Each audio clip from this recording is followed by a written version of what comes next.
दोस्तों नमस्कार, स्वागत है आपका बड़ी खबर बड़े खुलासे में। दोस्तों इस वीडियो में मैं आपको बताने वाला हूं कि किस तरह से उद्धव ठाकरे का बेटा आदित्य ठाकरे बुरी तरह रेप, मर्डर और ड्रग के कारोबार के आरोपों में फंस चुका है।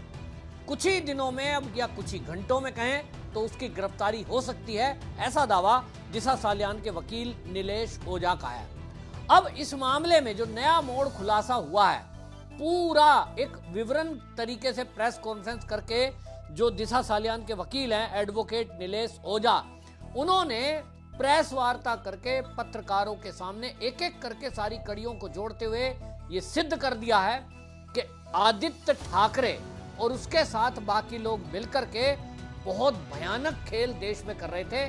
यहां तक खुलासा करके एडवोकेट नीलेश ओझा ने ये सबको चौंका दिया है कि आदित्य ठाकरे की मुलाकात अल जजीरा के किसी व्यक्ति से हुई थी जो देश के अंदर दंगे फैलाकर और देश में अस्थिरता पैदा करने वाले थे।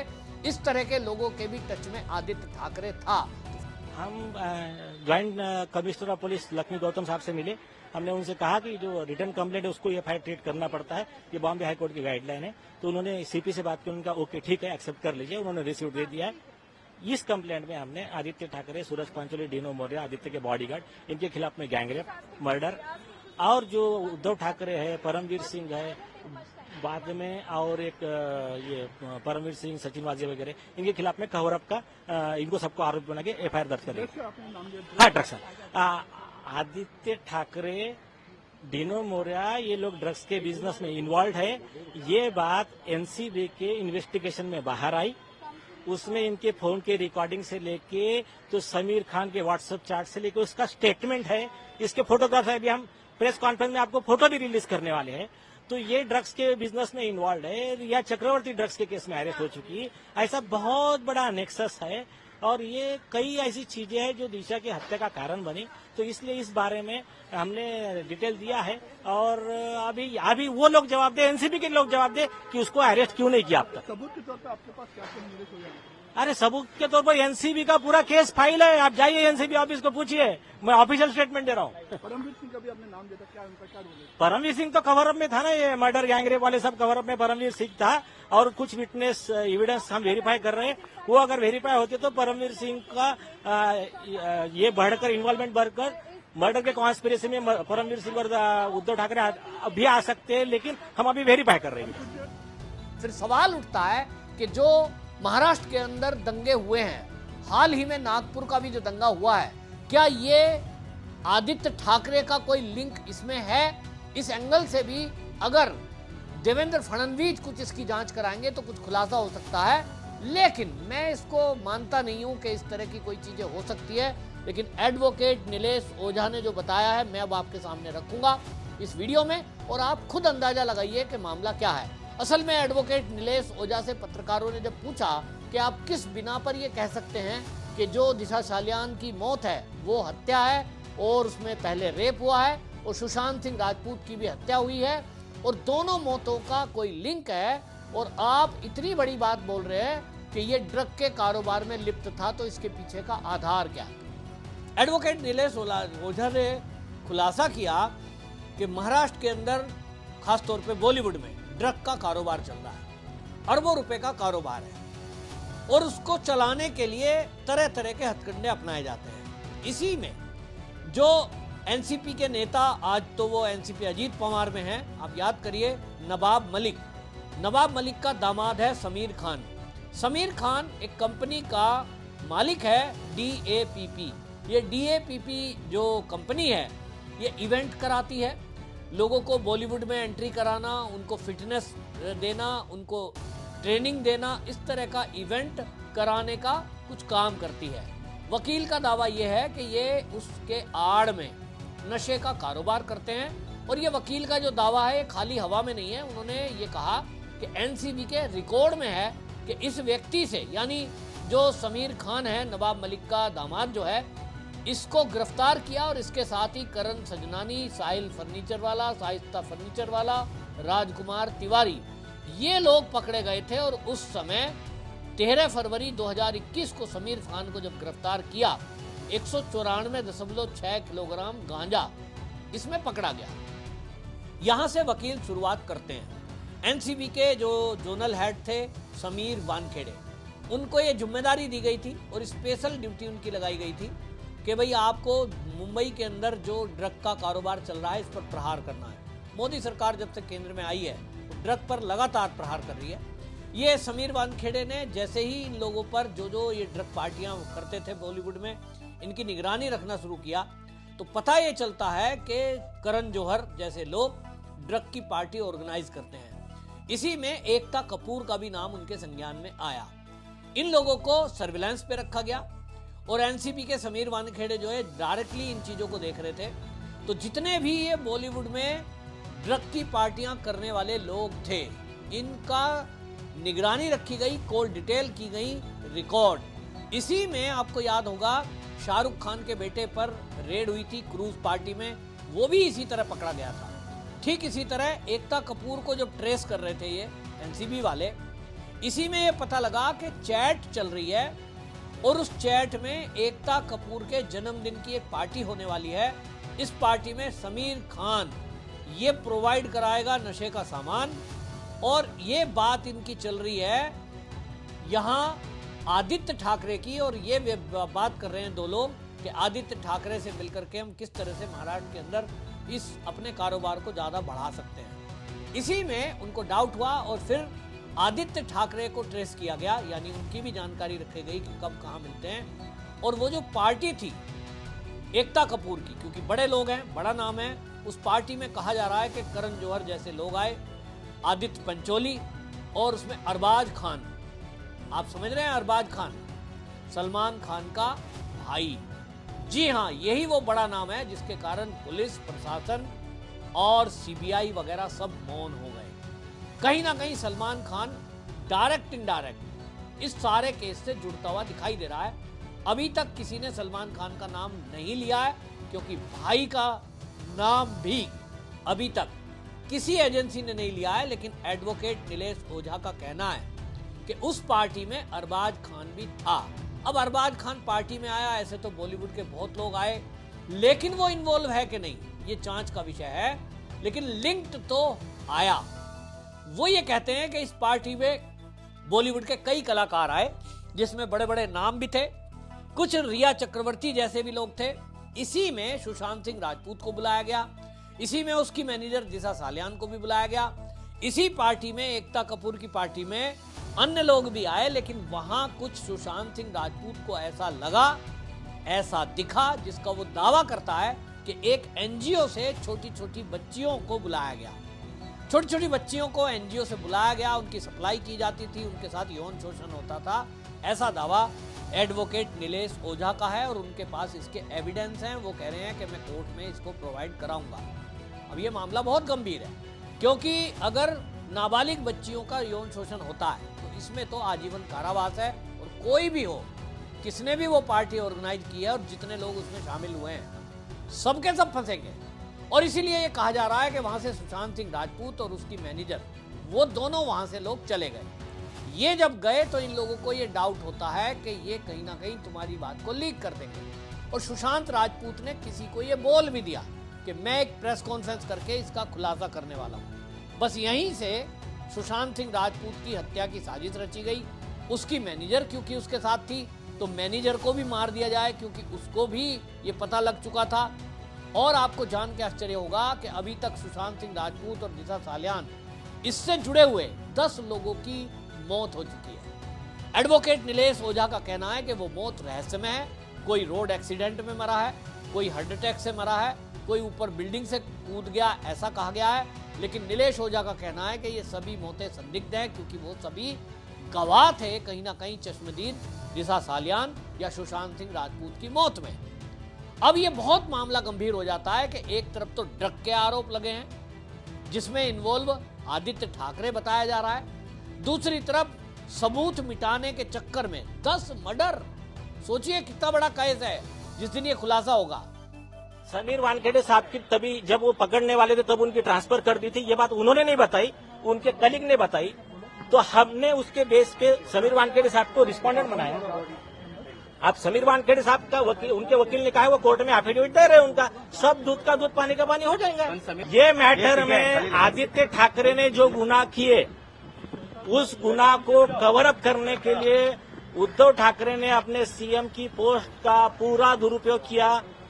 उनके गैंग के ही ये सचिन वाजे थे। अभी मैं आपको 2 मिनट में और एक बात क्लियर करता हूं कि जब सचिन वाजे को ख्वाजा यूनुस के मर्डर केस में, कस्टडी मर्डर में हाई कोर्ट ने जेल में भी भेजा था और सस्पेंड किया था 2004 में, वो 16 साल सस्पेंड रहे। उद्धव ठाकरे सीएम बनते हैं, तुरंत उनको पोस्ट पे लेते हैं और direct crime intelligence unit CIU, और उन्होंने इनको आईसीयू में पहुंचा दिया। तो उनको साथ में लेकर इन्होंने इसका मर्डर कर, इसका मर्डर छुपा, एक्सटॉर्शन कर, मनसुख हिरेन को मार, ये सब काम किए। ये सब काम में पार्ट, और उनको डिफेंड करने के लिए उद्धव ठाकरे आ गए। वो सचिन वाजे क्या ओसामा लादेन है क्या? तो ये इस तरह से परमवीर तो आई है, परमवीर के खिलाफ तो डायरेक्ट प्रूफ है, उनके खिलाफ भी है। तो जो ये सब चीजें हैं, तो इसके बेस पे वो सब आरोपी बने। और ये इसमें सारे लोग इन्वॉल्व हैं। तो इसीलिए वो ये दावा करते हैं वकील साहब कि यदि मान लीजिए आदित्य ठाकरे का कोई दोष नहीं था तो मुख्यमंत्री उसके पिता थे, आदित्य ठाकरे खुद मंत्री था, और जैसे ही उनके राज्य में ये इतना बड़ा केस हुआ तो इनको खुद कहना चाहिए था कि हम ये जांच सीबीआई को देते हैं और सीबीआई इसको जांच करेगी। सबूत ना मिटाए जाते, तब तक मौके वारदात पर सीबीआई को बुलाया जाता, लेकिन ऐसा न करके पुलिस केस को दबाने में लग गई। यहां तक कि परमवीर सिंह जो कमिश्नर थे उन्होंने भी एक प्रेस कॉन्फ्रेंस करके ये कह दिया कि घटनास्थल से ऐसा कुछ भी नहीं मिला है जिससे ये हत्या दिखाई दे, और कोई नेता वहां मौजूद नहीं था। पत्रकारों ने सवाल किया कि हमें पता चला है कि एक लाल बत्ती की गाड़ी भी वहां थी, कोई नेता वहां था। तो पहली बात वो कह रहे हैं कि परमवीर ने झूठ क्यों बोला, जबकि आदित्य ठाकरे की लोकेशन, क्योंकि जैसा मैंने बताया एनसीपी के समीर वानखेड़े भी क्रॉस चेक, मतलब उनका अलग से चल रहा था ड्रग का मामला, तो वो ट्रेस कर रहे थे और उनके पास वहां लोकेशन आई है फोन पे आदित्य ठाकरे की, और ये जो 4 लोग बताए जा रहे हैं ना इनके साथ, इन सब की लोकेशन वहां दिखाई दी है, जिसमें आदित्य ठाकरे, दीनू मौर्य, सुरेश पंचोली, परमवीर सिंह और रिया चक्रवर्ती, और ये सब के सब मर्डर वाले दिन दावा ये किया जा रहा है एडवोकेट नीलेश ओझा की तरफ से कि ये सब दिशा सालियान की जहां डेड बॉडी रखी गई है, जहां मौत हुई है, वहां ये सब मौजूद थे, और इसीलिए इन सबको आरोपी बनाया गया। तो उनका कहना यह है एडवोकेट का कि यदि इसमें आदित्य ठाकरे का दोष नहीं था तो आदित्य ठाकरे ने एक बड़ा झूठ बोला कि जब पत्रकारों ने उनसे पूछा है कि दिशा सालियान की मौत 8 जून को हुई थी तो आप कहां थे, तो आदित्य ठाकरे ने कह दिया कि मेरे नाना जी की डेथ हो गई थी, मैं वहां था। जबकि दावा यह किया जा रहा है कि डेथ 14 जून को हुई है और दिशा सालियान की मौत 8 जून को पहले ही हो चुकी थी।